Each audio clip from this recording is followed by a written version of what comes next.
আমার আম্মা অসুস্থ, বাদশা মিয়ার বাজারে। আমার আম্মা অসুস্থ, একটু ভালো দেখে ফল দিও। হুজুর এটা কইতে হইব? আরে আপনার দিকে চাইলে তো মরণের কথা মনে হয়, এটা কইতে হইব? এতে ফল প্যাকেট ট্যাকেট কইরা 2 কেজি মাইপে আমারে কমলা দিছে, 2 কেজি আপেল দিছে। আমি আবার কেমন দিল, এত ফেরেশতার মতো কথা কইল। কারণ কেউ কেউ আছে কথা কয় নবীরার মতো, কাজ করে ফেরাউনের মতো। কথা ঠিক না? কথা কয় নবীদের মতো, কাজ করে ফেরাউনের মতো। আমি টিপ্পা টিপ্পা দেখি কি অর্ধেক আপেল নষ্ট। কি হুজুর, হুজুর আসছে নাকি? অর্ধেক আপেল নষ্ট, অর্ধেক কমলা নষ্ট। এই মেয়েরা খুলো। কেন হুজুর? মুসলমানরে বিশ্বাস করে না। আমি তুমি মুসলমান? কই অবশ্যই মুসলমান।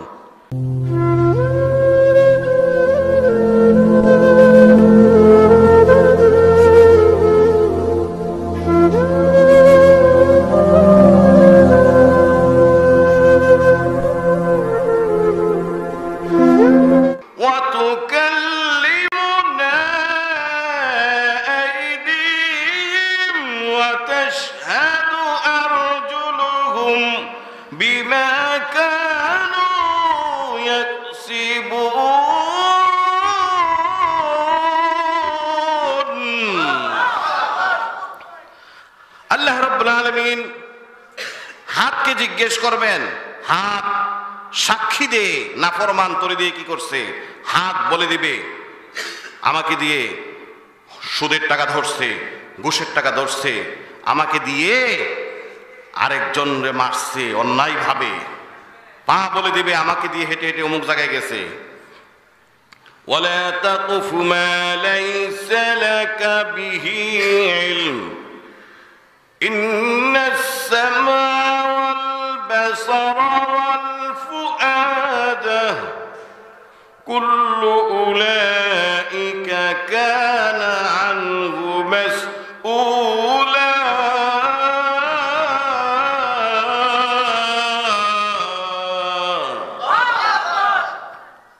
সেদিন হাত সাক্ষী দিবে, পা সাক্ষী দিবে, কান সাক্ষী দিবে, চোখ সাক্ষী দিবে। চোখ বলে দেবে আল্লাহ আমারে দিয়ে এই কাজ করছে। কান বলে দেবে আল্লাহ আমাকে দিয়ে এই নিষিদ্ধ জিনিসগুলো শুনছে। অন্তর বলবে আল্লাহ সবকিছু পরিকল্পনা আমি করছি, আমার দিয়ে করাইছে। পরিকল্পনা করে একমাত্র অন্তর। অন্তরও সেদিন বলে দিবে, তার দিলটাও বলে দিবে এই করছে, এই করছে, এই করছে।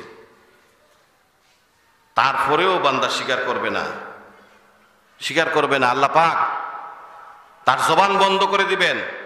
জবান বন্ধ করে দিয়ে তার হাতকে জিজ্ঞেস করবেন, পাকে জিজ্ঞেস করবেন, কান, চোখ, অন্তর, তার অঙ্গ প্রত্যঙ্গের সব কিছুকে জিজ্ঞেস করবেন। কিন্তু সে তো অস্বীকার করে। আল্লাহ পাক পরবর্তী পর্যায়ে তার জবান খুলে দিবেন, জবান খুলে দিবেন। আরেকবার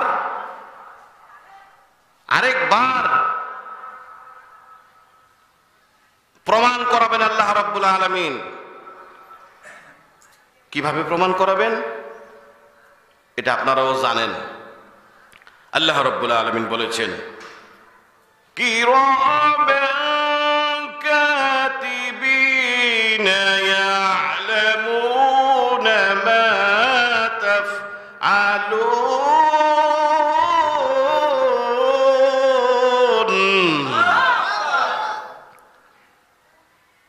সম্মানিত লেখকরা লিখতেছে সবকিছু আপনারা জানেন।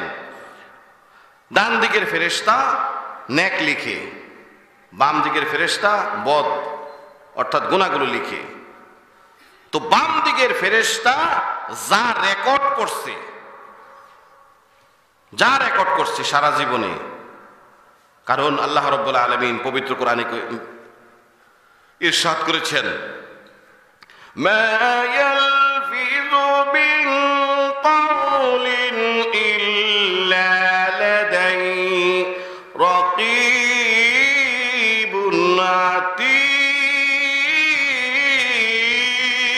আতীদ।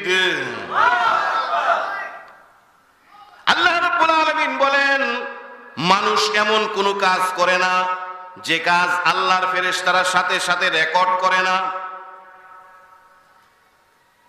এখন তো আধুনিক বিজ্ঞানের যুগে এটা সহজ হয়ে গেছে। আমরা বিভিন্ন মাহফিলে কথা বলি,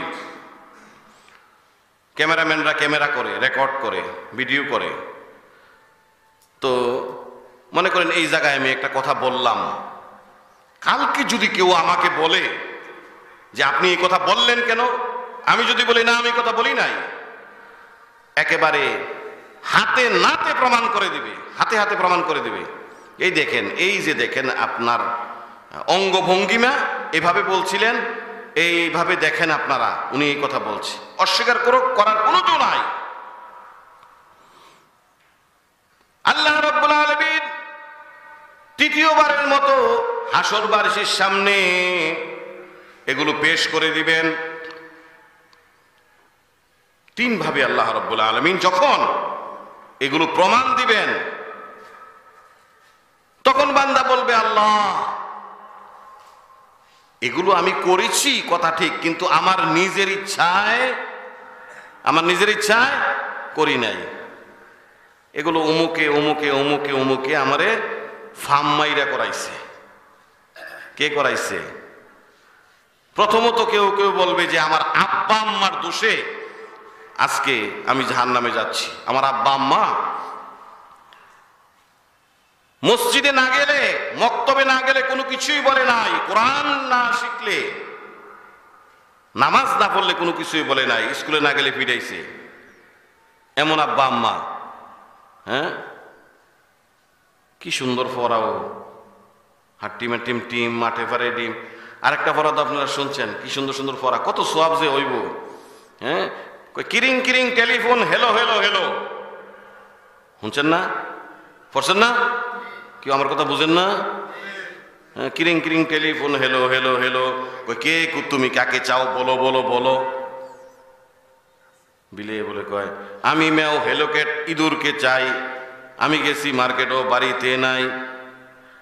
এবার আবার বিলে খিদা লাগছে তো বেশি, কিরিং কিরিং টেলিফোন শোনো হে ইঁদুর, কিরিং কিরিং টেলিফোন শোনো হে ইঁদুর। ইঁদুরে বলে টেলিফোনটা কে কয় শুনবো না শুনবো না, দূর দূর দূর। এই ফাও কথা দিয়ে আছে। এইটা কি দুনিয়া এবং আখিরাত কোন জাহানের কোনো ফায়দা হইব? এই সমস্ত জ্ঞানের কারণে কোনো ফায়দা হবে? আপনি এগুলো বাচ্চাদেরকে শিখান, সুন্দর একটা নামও রাখে না। আহা, এক বাড়িতে, জায়গার নাম বলবো না, এক লোক মাইয়া বিয়া দিছে। ছেলের জামাই অনেক পয়সার মালিক। ওই বাড়িতে আবার কুত্তা পালে, কুত্তা অনেক জায়গায় বাড়ি ফালে না, এমন কুত্তা, এই বাড়ি কুত্তা পালে। এখন জামাই যে বিয়া করাইয়া আনছে, জামাইয়ের নাম মিন্টু, তাই না? এমন আমাদের এলাকার একটা মুরব্বিও আছে, ওনার নাম মিন্টু। ছোট সময় মা বাবা রাখছে আর কি, বোঝে নাই যে। এখন বেড়ার বাড়ির কুত্তার নামও মিন্টু। বিয়া যে করাইছে জামাই, যে বেড়া আইসে জামাই হিসাবে, মেহমান হিসাবে, বেড়ার নামও মিন্টু। অন মিন্টুকে ডাক দিলে হকলো এই জামাই বাবা খেতে আসো। জামাই পিছে পিছে কেডাইয়ে মিন্টু তো, আরে এবার এইটাও মিন্টু, এইটাও মিন্টু। নাউজুবিল্লাহ কইতেন না? আল্লাহ রাসূল বলেন মুরু আওলাদাকুম বিসসালাতি ওয়া হুম আবনাউ 7 সিনিন ওয়াদরিবুহুম আলাইহা ওয়া হুম আবনাউ 10 সিনিন আও কামা ক্বালা an-নবী সাল্লাল্লাহু আলাইহি ওয়াসাল্লাম। সকলে পড়েন সাল্লাল্লাহু আলাইহি ওয়াসাল্লাম। আল্লাহ রাসূল বলেন তোমার বাচ্চাদের যখন, ছেলে হোক বা মেয়ে হোক, তোমার বাচ্চার যখন 7 বছর বয়স হয়, তো তুমি তাকে নামাজের শিক্ষা দিবা, কোরআন শিক্ষা দিবা, আল্লাহ আল্লাহ শিখাইবা। 10 বছর যখন বাচ্চার হয়ে যায়, তখন সে যদি নামাজ শিখতে না চায়, প্রয়োজনে শাসন করবা, পিটাইবা। তারপরেও তোমার সন্তানকে তুমি নামাজ শিখাও, তোমার সন্তানকে তুমি কোরআন শেখাও, সকালবেলা মক্তবে পাঠাও। না হয় ভয় আছে কিয়ামতের মাঠে কোরআন শরীফ, আল্লাহ রাব্বুল আলামিন বলেন নাজআলহুমা তাহতা আকদামিনা লিয়াকুনা মিনাল আসফালিন।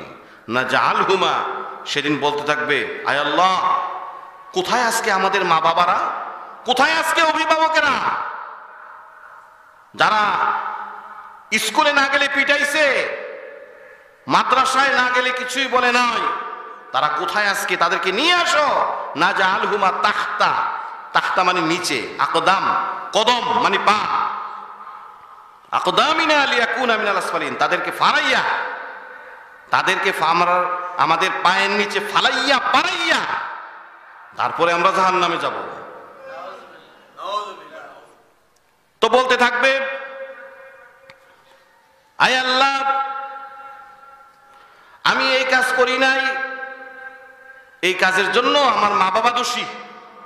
মা বাবারে জিজ্ঞেস করো, মা বাবা কেন এই কাজ করলো? আমি করি নাই।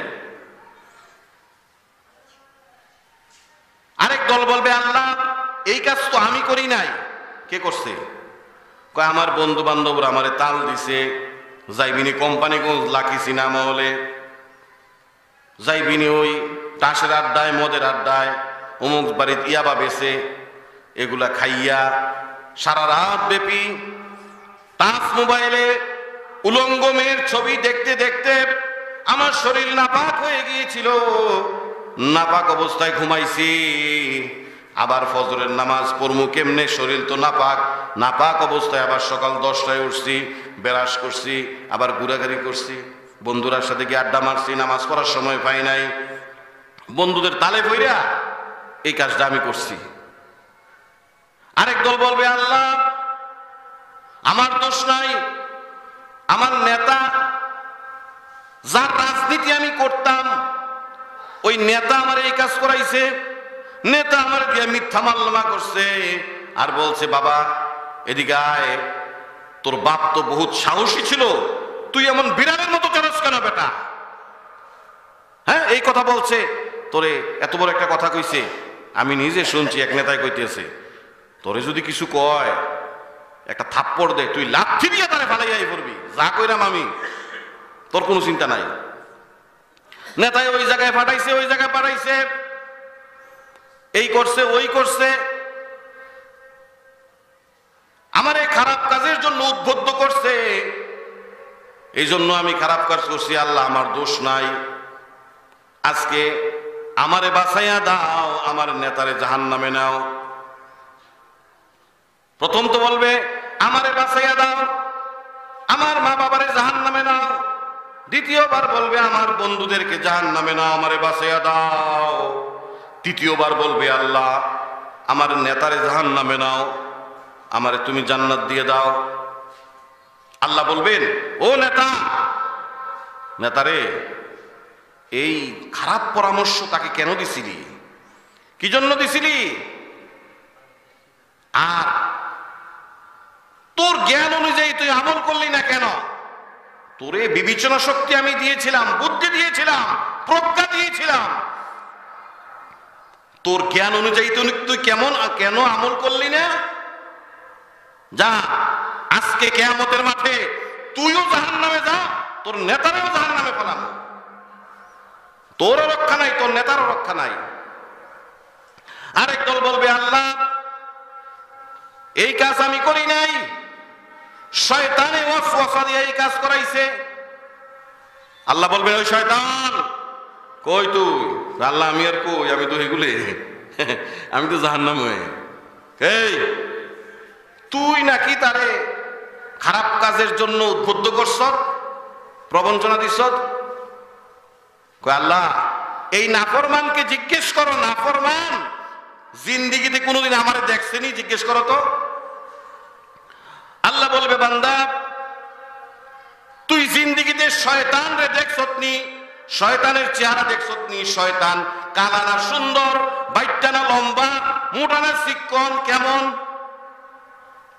এবার নাফরমান বলবে, আল্লাহ, শয়তানের চেহারা কোনোদিন আমি দেখি নাই, শয়তান রে কোনোদিন দেখি নাই।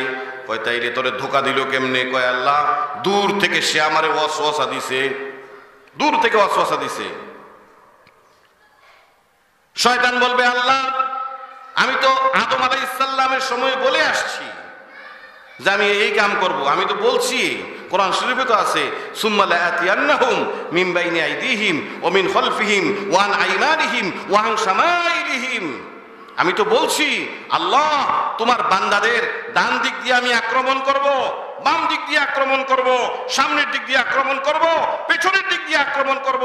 দেখবা অনেক বান্দা অনেক বান্দি তোমার আমার মুরিদ হয়ে জাহান্নামে চলে গেছে।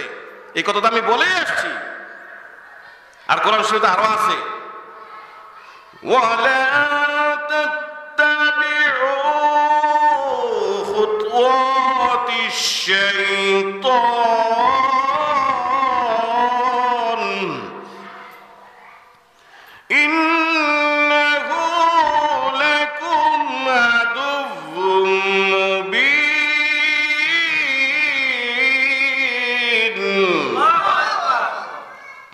শয়তান কিয়ামত পর্যন্ত তোমাদের প্রকাশ্য শত্রু। শয়তানের পদাঙ্ক অনুসরণ করো না, কারণ শয়তান কিয়ামত পর্যন্ত তোমাদের শত্রু। শয়তান বলবে আল্লাহ এই নাফরমানকে জিজ্ঞেস করো, সে কোনোদিন আমারে দেখলো না, আর আমি তাকে ধোকা দিয়ে জাহান্নামী বানাইছি।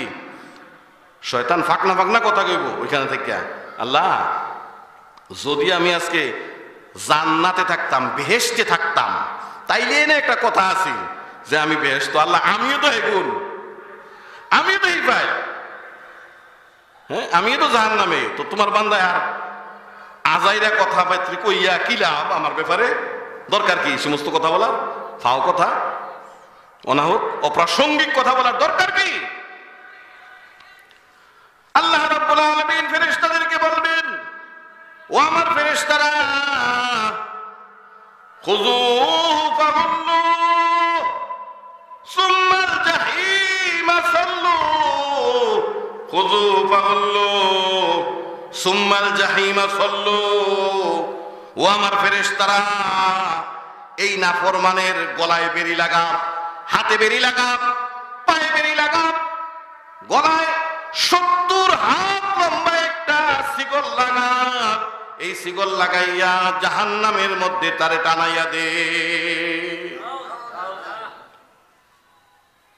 অন্যায় অত্যাচার অবিচার আর যাতে আমরা কোনোদিন না করি। ভাই যাদের দ্বীনি শিক্ষা আছে, কোরআনী শিক্ষা যাদের মনকে ভরে ফেলেছে, কোরআনের শিক্ষা মাদ্রাসার শিক্ষা, তারাই শুধুমাত্র একমাত্র কেবলমাত্র বিচার দিনের ভয় তাদের ভিতরে ঢুকছে। কোরআনের শিক্ষা ছাড়া, দ্বীনের শিক্ষা ছাড়া, মাদ্রাসা শিক্ষা ছাড়া আপনি ইসলাম হতে পারবেন না, সংশোধন হতে পারবেন না। কারণ দুনিয়ার যত শিক্ষা আছে, আপনি ডক্টর হন, আপনি ইঞ্জিনিয়ার হন, আপনি ডাক্তার হন, এফসি এফআরসিএস পর্যন্ত আপনি ডিগ্রি নেন, যত বড় ডিগ্রিধারী হন, যদি কোরআনের পরশ আপনার সিনায় না থাকে, যদি কোরআনের কিছু শিক্ষা আপনার সিনায় না থাকে, আপনার কোরআনের শিক্ষা কিছু যদি আপনার না থাকে, তাহলে শুধু দুনিয়ার শিক্ষা দিয়ে আপনি জান্নাতে যাওয়ার কোনো চিন্তাই করতে পারবেন না, কোনো চিন্তা করতে পারবেন না। সে কারণে মাদ্রাসার শিক্ষা, আপনি নিজে মাদ্রাসায় পড়তে পারছেন না ছোট সময়, সমস্যা কি? এখন আসেন, বয়স হয়ে গেছে গিয়া 70 বছর, সমস্যা কি? কোনো সমস্যা তো নাই। আপনি মাদ্রাসায় এসে ভর্তি হন, লাগবে না, ভর্তি হওয়া তো লাগে না। মাদ্রাসায় এসে কোরআন শরীফে সহি করেন না। এই এলাকার একজন সাবেক এমপি, উনি বৃদ্ধ বয়সে কোরআন শরীফ পড়ছে, আমার কাছেও পড়ছে, তখন আমি একেবারে ছোট, কিছুই বুঝি না। উনি আগ্রহ করে করে পড়ছে, তাবলিগে গেছে, এটা ভালো কথা, খুশির কথা, আনন্দের কথা। আজকে যদি আমি বলি যে আপনি তো কোরআন শরীফ পড়তে পারেন নাই, তো একটা কাজ করেন, ইমাম সাহেবের কাছে, মোশাররফ সাহেবের কাছে আপনি প্রত্যেক দিন এশার পরে একটু একটু ফইরেন। তো ওই দিনে বয়ান টয়ান শূন্য যাই মোশাররফ সাহেবকে বলবে যে আমারে নামাজের পরে 15 মিনিট পড়াইয়েন। উনি কইব হ্যাঁ ঠিক আছে আমি পড়াবো। যেদিন কইল এরপরের দিন হুজুর ঠিকই প্রস্তুত ছিল, কিন্তু উনি নাই। জোহরের সময় দেয়া হয়েছে, কই গেছিলেন? কয় একটা ভেজালা ছিল বাজারে। পরের দিনও নাই। ফজরের সময় দেখা হয়েছে, কই গেছিলেন? কয় বিবিরে নিয়ে একটু মার্কেটে গেছিলাম। পরের দিন দেখা হয়েছে আবার, কেউ আজকেও দেয়লেন না। কয় ধর্মিয়া এটা নিয়ে আমার দ্বারা সম্ভব, এত ব্যস্ত মানুষ, ব্যস্ত মানুষের জন্য এই অহন কোরআন শরীফ পড়া সম্ভব না। ভাই আপনি 10টা সূরা তো অন্তত সহি করে পড়তে হবে, কমপক্ষে 10টা সূরা। না পড়তে পারলে তো আপনার নামাজই শুদ্ধ হবে না। 10টা সূরা তো আপনি একদম সহি ভাবে পড়বেন অন্তত। আরো তো কত ফজিলতের সূরা আছে। সূরা ইয়াসিন, আল্লাহ রাসূল বলছেন যে সূরা ইয়াসিন এটা এমনই দামি সূরা, আমি চাই আমার উম্মতের প্রত্যেকটা উম্মতের সিনার মধ্যে সূরা ইয়াসিন বিদ্যমান থাকুক। ইন্না লিকুল্লি শাইইন কলবান ওয়া কলবুল কুরআন ইয়াসিন ওয়া মান ক্বারা ইয়াসিন কাতাবাল্লাহু লাহু বিকরাতিহা করাতিল কুরআনি 10 মাররা আও কামা ক্বালা নবী সাল্লাল্লাহু আলাইহি ওয়াসাল্লাম। আল্লাহ রাসূল কয় প্রত্যেকটা বস্তুর একটা রূহ আছে, মানুষেরও তো একটা রূহ আছে। এই যে আমার ওজন প্রায় 95 কেজি, এই রূহটায় পুরাটা শরীর ড্রাইভ করে, চালায়। তো প্রত্যেক বস্তুর একটা রূহ আছে, কোরআন শরীফের একটা রূহ আছে। আর কোরআন শরীফের রূহটা হইছে সূরা ইয়াসিন। এই সূরা ইয়াসিন যারা একবার তেলাওয়াত করবে, আল্লাহ রাব্বুল আলামিন তাদের আমলনামায় 10 খতম কোরআন শরীফের নেক লিখে দিবেন। কেউ ভাই পড়তে আগ্রহ হয় না? পড়তে আগ্রহ হয়নি? হ্যাঁ, আপনি 10 বার যদি সূরা ইখলাস পড়েন, কয় মিনিট লাগবে? কুল হুয়াল্লাহু আহাদ আল্লাহুস সামাদ লাম ইয়ালিদ ওয়া লাম ইউলাদ ওয়া লাম ইয়াকুল লাহু কুফুয়ান আহাদ। এমন 10 বার পড়বেন তো আল্লাহ পাকের পক্ষ থেকে জান্নাতে আপনার জন্য একটা বাড়ি নির্মাণ হয়ে যাবে। সুবহানাল্লাহ। 20 বার পড়লে 2টা, 30 বার পড়লে 3টা, 40 বার পড়লে 4টা। হযরত ওমর ফারুক রাদিয়াল্লাহু তাআলা আনহু বলেন, ওগো আল্লাহর পয়গাম্বর, আমি 10 বার, 20 বার, 30 বার, 40 বারই শুধু পড়বো না, আমি আরো বেশি বেশি পড়বো। আমি শত শত বার পড়বো, হাজার হাজার বার পড়বো। আল্লাহর পয়গম্বর ডেকে বলে, ওমর তুমি যত পারো পড়ো, তুমি পড়তে পড়তে পড়তে পড়তে হয়তো বা একসময় ক্লান্ত হয়ে যাবা, কিন্তু আমার আল্লাহ এমনই সত্তা, আল্লাহ দিতে দিতে কোনোদিন ক্লান্ত হবেন না। এই আমলটা করবেন 10 বার, 20 বার, 50 বার, 100 বার সূরা ইখলাস পড়বেন, দৈনিক পড়বেন। কুল ইয়া আইয়ুহাল কাফিরুন, এই সূরাটা যদি একবার পড়েন 7.5 পারা কোরআন শরীফের নেক আপনার আমলনামায় লিখে দেওয়া হবে। সুবহানাল্লাহ। 4 বার পড়েন, 4 বার পড়লে 1 খতম কোরআন শরীফের সওয়াব হয়ে গেল। সুবহানাল্লাহ কোন না? 4 বার পড়েন 1 খতম কোরআন শরীফের সওয়াব হয়ে গেল। আলহাকুমুত তাকাসুর হাত্তা, আপনি 6 বার, 7 বার পড়বেন। 7 বার পড়লে 1 খতম কোরআন শরীফের সওয়াব আপনার আমলনামায় লিখে দেওয়া হবে। সুবহানাল্লাহ। ইজা যুলজিলাতিল আরদু জিলজালাহা, 30 পারার মধ্যে আছে, শিখে নিবেন, মুখস্থ করবেন। আল্লাহ রাসূল হাদিস শরীফে ইরশাদ করেছেন, এই সূরা যারা একবার তেলাওয়াত করে 15 পারার সমান সওয়াব, 2 বার যদি তেলাওয়াত করেন 1 খতম কোরআন শরীফের সওয়াব আপনার আমলনামায় লিখে দেওয়া হবে। কিয়ামতের কঠিন মাঠে বান্দার সামনে ফেরেশতারা অনেক বড় সওয়াবের পাহাড় নিয়ে আসবে, অনেক বড় নেকের পাহাড় নিয়ে আসবে।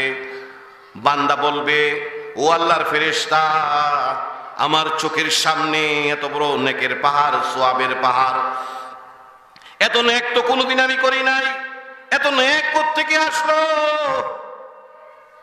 কে আমারে এত নেক দান করলো কিয়ামতের কঠিন মাঠে? ফেরেশতা বলবে, ও আল্লাহর বান্দা, এই সব নেকের মালিক, এই সব সওয়াবের মালিক তুমি। কারণ একদিন ওই মসজিদে ইসলামী মাহফিলে বয়ান শুনছিলাম, প্রত্যেক দিন একটু একটু করে আমল যে করেছো, আল্লাহ রাব্বুল আলামিন তোমার তামাম জীবনের সব আমলগুলো একত্রিত করে আজকে কিয়ামতের মাঠে এই সওয়াবের পাহাড়, নেকের পাহাড় তোমার জন্য বানাইছেন। এই নেকের পাহাড় আল্লাহ রাব্বুল আলামিন তোমাকে উপহার দিয়েছেন, গিফট করেছেন। আল্লাহর বান্দারে, অপেক্ষায় থাক, অপেক্ষায় থাক, অপেক্ষায় থাক। অল্প কিছুক্ষণের মধ্যে আল্লাহ রাব্বুল আলামিন এই সওয়াবের পাহাড় আর নেকের পাহাড়ের বিনিময়ে জান্নাতুল ফেরদাউসের মেহমান হিসাবে তোকে ঘোষণা দিয়ে দিবে। সুবহানাল্লাহ। আস্তে কর ভাই। আমরা দুনিয়ার ডাক্তারের কাছে যাই দেহের চিকিৎসার জন্য, কিন্তু রূহের চিকিৎসার জন্য আমরা কোথাও যাই না। এই দিলের চিকিৎসার জন্য, অন্তরের চিকিৎসার জন্য কোথাও যাই না।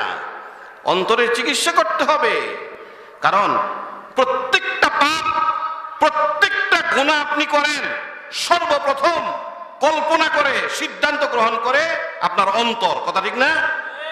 প্রত্যেকটা গুনাহ সিদ্ধান্ত গ্রহণ করে আপনি হাত দিয়ে কারে মারবেন, আপনি হাত দিয়ে চাল দিবেন কম, ডাইল দিবেন কম মাইপিয়া, আপনি হাত দিয়ে ঘুষের টাকা ধরবেন, সুদের টাকা ধরবেন, এই সিদ্ধান্ত আগে গ্রহণ করবে দিল, তারপর আপনার হাত এই কাজ করবে। আপনার চোখ পরে তাকাবে, আগে আপনার দিল সিদ্ধান্ত করবে, আগে আপনার অন্তর সিদ্ধান্ত গ্রহণ করবে। এই মেয়েটা মনে হয় ভালো, গলার আওয়াজটা খুব সুন্দর, তার দিকে একটু তাকানোর দরকার, আপনি তাকাবেন। তাহলে সর্বপ্রথম এটা সিদ্ধান্ত করেছে আপনার অন্তর। আপনি গান শুনবেন, খারাপ কিছু শুনবেন, কান দিয়ে শুনবেন, আগে আপনার অন্তর সিদ্ধান্ত গ্রহণ করবে, তারপর আপনি কান দিয়ে শুনবেন। তাহলে এই অন্তরটাকে ভালো করা দরকার। বাংলাদেশের রাজধানী নাম কি? Dhaka is the capital of Bangladesh. আরে হুজুর, আমরাও কিছু ইংরেজি জানি, আমরা এই কথা মনে করি নকর হচ্ছে কি মূর্খ না, এরকম না। মালয়েশিয়া গেছি, ইংরেজি যখন শুরু করছি, আরেকবার কয় বেটা দিস দেয় না, কিচ্ছু না, বেটা ইংরেজি কয়। তো বাংলাদেশের রাজধানী ঢাকা। এই রাজধানী যদি ঠিক থাকে, সারা দেশটা ঠিক থাকবে। রাজধানী যদি খারাপ হয়ে যায়, তো সারা দেশ খারাপ হয়ে যাবে। রাজধানীতে যদি মারামারি, কাটাকাটি, খুন খারাপি, রক্তপাত শুরু হয়ে যায়, এর প্রভাব ঢাকা, চট্টগ্রাম, রাজশাহী, রংপুর, সিলেট, খুলনা সহ টেকনাফ থেকে তেতুলিয়া পর্যন্ত সারা দেশে পড়ে যাবে। আর রাজধানী যদি ভালো থাকে, কোনো সমস্যা নাই। মানব দেহের একটা রাজধানী আছে, ওই রাজধানীটার নাম কলব, অন্তর। ওই কলব যদি খারাপ হয়ে যায়, তাহলে আপনার হাতে গুনার কাজ করবে, আপনার পায়ে গুনার কাজ করবে, গুনার দিকে যাবে, আপনার চোখ গুনার দিকে দেখবে, আপনার কান গুনার কথা শুনবে, আপনার জিহ্বা গুনার কথা বলবে, গীবত শিকায়ত করবে। যদি আপনার কলবটা ভালো হয়ে যায়, আমার কলব যদি ভালো হয়ে যায়, তাহলে কোনো কাজ আর ওই আজান দিয়েছে নাকি, কোনো কাজ আর আমার দ্বারা খারাপ কোনো কাজ সংগঠিত হবে না, যেহেতু আমার কলব ভালো আছে। এই কলবটাকে ভালো করতে হবে, দিলটাকে ভালো করতে হবে। দেখেন ব্যবসায়ী ভাইয়েরা অনেকে আছেন, কাশেম ভাই আইসেন, এই জন্য কেই কইতাম পারতাম না, অনেকে আছে, তো আইসে না এখনো, এসার পর ভাইব আর কি। এই যে দেখেন, বাজারে আপনি ফল কিনতে গেছেন, সকলে তো যায়, আমিও যাই। একদিন আমি কইলাম যে একটা কাজ করেন, আমার আম্মা অসুস্থ বাদশা মিয়ার বাজারে, আমার আম্মা অসুস্থ, একটু ভালো দেখে ফল দিও। হুজুর এটা কইতে হইব? আরে আপনার দিকে চাইলে তো মরণের কথা মনে হয়, এটা কইতে হইব? এতে ফল প্যাকেট ট্যাকেট কইরা 2 কেজি মাইপে আমারে কমলা দিছে, 2 কেজি আপেল দিছে। আমি আবার কেমন দিল, এত ফেরেশতার মতো কথা কইল। কারণ কেউ কেউ আছে কথা কয় নবীরার মতো, কাজ করে ফেরাউনের মতো, কথা ঠিক না? কথা কয় নবীদের মতো, কাজ করে ফেরাউনের মতো। আমি টিপ্পা টিপ্পা দেখি কি অর্ধেক আপেল নষ্ট। কি হুজুর, হুজুর আসছে নাকি? অর্ধেক আপেল নষ্ট, অর্ধেক কমলা নষ্ট। এই মেয়েরা খোলো। কেন হুজুর? মুসলমানদের বিশ্বাস করে না। আমি কি তুমি মুসলমান? কই অবশ্যই মুসলমান। খোল বেটা, মুসলমানই পরে, আগে খোল। পরে খুলছে, খুললা কি ও, আরে হুজুর ভুলে গেছি গা, ভুলে। দোকানদার কয় নির্দ্বিধে আপনি নিয়ে যান, নিশ্চিন্তায় নিয়ে যান। এইটা তাই তো অসুবিধা নাই, দোয়ার পরে এটা সাইরা দিব। দোয়ার পরে কি করবো? সাইরা দিব। এই একটু পরে আরেক বেটা আইছে, গঞ্জি গাও দিছে, গঞ্জি হইছে জুলা। কয় কোনো চিন্তা করেন না, নিশ্চিন্তায় নিয়ে যান, দোয়ার পরে এটা খাইপা যাইব। কি হইব? খাইপা যাইব। আরে মুসলমান, দোয়ার পরে খাইপা যাইব। মূল দোষ হইল কলবের দোষ। কিসের? কলবের, আত্মার দোষ, কলবের দোষ। কলব যে খারাপ হয়ে গেছে, এজন্য আপনি যে কোনো দোকান থেকে ওষুধ কিনবেন বা মালামাল কিনবেন, আপনার দাম হইছে 450 টাকা, 60 টাকা। কইব ভাই আপনার 2 প্যাকেট 2 পাতা সিবেট দিয়ে দেই। সিবেট চিনেন না? 2 সিবেট দিয়ে দেন। আও সিবেট দিয়ে দেন কেন? দিয়ে দেই। আর নইলে চকলেট দিয়ে দিব। মুদি দোকান হইলে লইয়া যান 5টা চকলেট, 5টা চকলেট। তার তো তোমার সাথে তো আমার চুক্তি হয়েছে, সাবান কিনছি, টয়লেট পেপার কিনছি, এইগুলো না চুক্তি হয়েছে। চকলেট তো কোনো চুক্তি হয় নাই, দিয়ে দিছে। 5টা চকলেট লইয়া যান 10 টাকা। তো এক চালাক বেড়া ছিল, এই বেড়া করছে কি আপনার এই 10টা 5টা চকলেট করে নিয়ে জমাইয়া 100 চকলেট হয়েছে। 100 চকলেট হওয়ার পরে দোকান করে যাই কয়, এই বেটা প্রত্যেকদিন চকলেটই দেস, দর 100 চকলেট দর 200 টাকা আমারে দে। বাটফারের তো দুনিয়াতে অভাব নাই। দোকানদারা বাটফার, কাস্টমার আমরা যারা আছি, আমরা কি বাটফারি কম বুঝি? করি না আর কি। কি কোনো করি না আর কি। যাই হোক, বাটপারি সিটারি করা ভালো না। তো মূল দোষ হইল আমাদের অন্তর খারাপ হয়ে গেছে ভাই। অন্তরটাকে ভালো করতে হবে। আলেমরা আসবেন, প্রতি মাসে আসেন, এটা বহুত বড় একটা শুকরিয়ার ব্যাপার ভাই। আজকে পাশে আমাদের কবর, এই কবরে আমাদের অনেক আপনজন ঘুমিয়ে আছে। আজকে কবরবাসীর জন্য দোয়া করব আমরা। আল মাইয়িতু ফিল কবরে কাল গরীকিল মুতাগাউবিস ইয়ানতাজিরু দাওয়াতান। হাদিস শরীফে আছে, মানুষ যখন মরে যায় তো সে ওই অঠাই পানির মধ্যে মানুষ যেভাবে হাবুডুবু খাইতে থাকে, ওইভাবে হাবুডুবু খায়। তো কোনো একটা কলা গাছ মনে করেন, অথবা কোনো একটা নৌকা যদি কেউ পায়, এটাতে ধরে সে বেঁচে যায়, একটু আরাম বোধ করে, শান্তি অনুভব করে। এমন আমাদের মুরব্বীরা যারা দুনিয়া থেকে বিদায় নিয়ে অন্ধকার কবর ঘুমিয়ে আছে, যদি আমরা এখান থেকে দোয়া করি তাহলে তারা শান্তি পাবে, ওইরকম শান্তি পাবে তারা। আল্লাহ রাসূল আরেক হাদিসে বলেছেন, ইজা মাতাল ইনসানু ইনকাতা আনহু আমালুহু। মানুষ যখন মরে যায় তো তার নেক আমলের দরজা বন্ধ হয়ে যায়। মানুষ মরার পরে আর নেক আমল করলেও কোনো কাজ হবে না। কবরে যদি আপনি সুবহানাল্লাহ, আলহামদুলিল্লাহ, আল্লাহু আকবার পড়তেই থাকেন, কোরআন শরীফ খতম করতে থাকেন, এমন তসবিহ পড়তে থাকেন, যা পড়েন, আর আপনার আমল নামায় জমা হবে না। ইনকাতা আনহু আমালুহু, আপনি মরার সাথে সাথে নেক আমলের দরজা বন্ধ হয়ে গেছে। হ্যাঁ, 3টা জিনিস থাকে, এর মধ্যে একটা হচ্ছে আও ওয়ালাদিন সলিহিন, নেককার সন্তান যদি আপনি দুনিয়াতে রেখে যেতে পারেন, ওই নেককার সন্তান আপনার জন্য দোয়া করবে, আপনার জন্য দোয়া করবে। আপনার কবরের পাশে গিয়ে বলবে, রব্বির হামহুমা কামা রব্বায়ানি সগীরা। পড়েন সবাই, অকুর রব্বির হামহুমা কামা রব্বায়ানি সগীরা। হাদিস শরীফে আল্লাহ রাসূল ইরশাদ করেছেন, নিজের মায়ের জন্য, নিজের পিতার জন্য নিজের সন্তান যখন কান্দে, চোখ বেয়ে গাল বেয়ে যখন পানির ফোঁটা বের হয়ে যায়, পানির ফোঁটা বের হওয়ার আগে আগে মা বাবার জিন্দেগীর সব কবরের আযাব মাফ হইয়া যায়। সুবহানাল্লাহ। ভাইয়েরা, আমরা প্রত্যেকেই এই ইসলামী মাহফিলের কথা যেদিন শুনবো সেদিনে আসবো আমাদের মাদ্রাসায়। 18 তারিখ, এই মাসের 18 তারিখ হয়তো বৃহস্পতিবার মনে হয়, আজকে 14 তারিখ।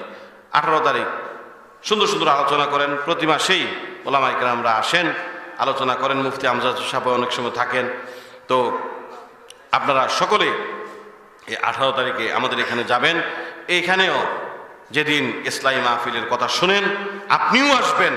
আপনার ভাইদেরকে, যারা বন্ধু আছে, যারা আপনার আত্মীয় আছে, তাদেরকে ধরে ধরে নিয়ে আসবেন। চলেন যাই ইসলামী মাহফিলে যাই। ফায়দা হবে ভাই, ক্ষতি হবে না, ফায়দা হবে, লাভ হবে।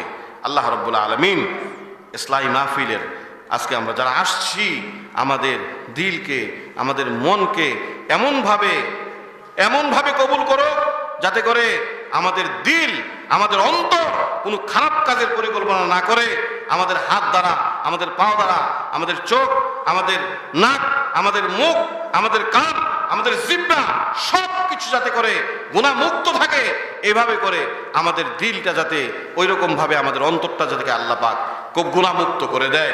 সকলে বলি আমিন। আজানের মনে হয়ে গেছে, এখন আর বয়ান করা ঠিক হবে না। হযরত আসছেন মেহমান, মুফতি আলাউদ্দিন আল ফরাজি, খুব ভালো আলেম এবং আমলদার মানুষ, দূর থেকে আসছেন, ঢাকা থেকে। উনি দোয়া করবেন, মুসাফিরের দোয়া কবুল হয়। আপনারা যারা এখনো এখানে সেখানে ঘোরাফেরা করছেন, আপনারা খুব তাড়াতাড়ি করে ওযু করে মসজিদে চলে আসেন। এশার নামাজের পরে ইনশাআল্লাহ হযরত বয়ান করবেন। আল্লাহ রাব্বুল আলামিন যতটুকু আলোচনা করেছি, আমাকে আপনাদের সকলকে আমল করার তৌফিক দান করুন। সকলে বলে আমিন। ওয়া আখিরু দাওয়ানা আনিল হামদুলিল্লাহি রাব্বিল আলামিন। আসসালামু আলাইকুম ওয়া রাহমাতুল্লাহি ওয়া বারাকাতুহু।